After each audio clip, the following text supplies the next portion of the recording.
नमस्कार, मी प्रियांका नागने आपल्या मराठी चॅनलवरती तुमचं सर्वांचं स्वागत आहे। आज एक खूप मोठी आनंदाची बातमी आहे। तुम्हाला जर नोकरी करायची आहे, तुम्ही सरकारी नोकरीच्या शोधात असाल तर आपल्यासाठी खूप मोठी आनंदाची बातमी आहे।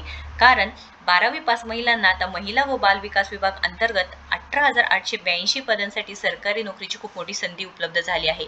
अशी माहिती आदित्य तटकरे ताईंनी सुद्धा दिली आहे। तुम्ही पाहू शकता, महिला व बाल विकास विभागात 18,882 पदांची भरती होणार आहे।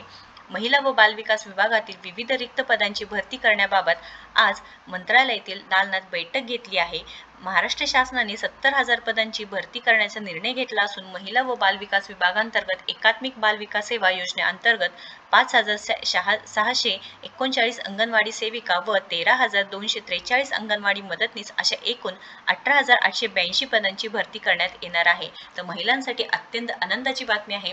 नुकतीच आता लाडकी बहीण योजना पार पडली, तर आता एक महिला व बाल विकास विभागात अंतर्गत ही भरती निघणार आहे व 14 फेब्रुवारी पासून अर्ज करण्यास सुरुवात होणार आहे। तर महिलांनो, तयार राहा। तुम्ही 12वी पास आहे, तुम्ही नक्कीच पात्र असणार आहे इथं व 2 मार्च पर्यंत तुम्ही अर्ज करू शकणार आहात। या संदर्भात सविस्तर संपूर्ण माहिती आपल्या चॅनलवरती येणार आहे, त्यामुळे नक्कीच आपल्या चॅनलला सबस्क्राईब करून ठेवा।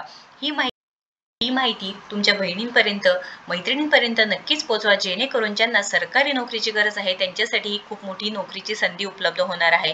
या संदर्भात संपूर्ण सविस्तर माहिती आपल्या चॅनलवर येणार आहे, त्यामुळे नक्कीच इथे आपल्या चॅनलला सबस्क्राईब करून ठेवा। आता पुढील व्हिडिओ पाहूया की काय। एक महत्त्वाची बातमी, महिला आणि बालविकास विभागात 18,882 पदांची भरती होणार। विविध रिक्त पदांच्या भरतीबाबत आज मंत्रालयातील दालनात बैठक होईल। महाराष्ट्र शासनाच्या 70,000 पदांची भरती करण्याचा निर्णय, महिला व बालविकास विभागांतर्गत 5,639 अंगणवाडी सेविका, 13,243 अंगणवाडी मदतनीस पदांची भरती, तर 14 फेब्रुवारी ते 2 मार्च दरम्यान भरती प्रक्रिया राबवण्यात येणार।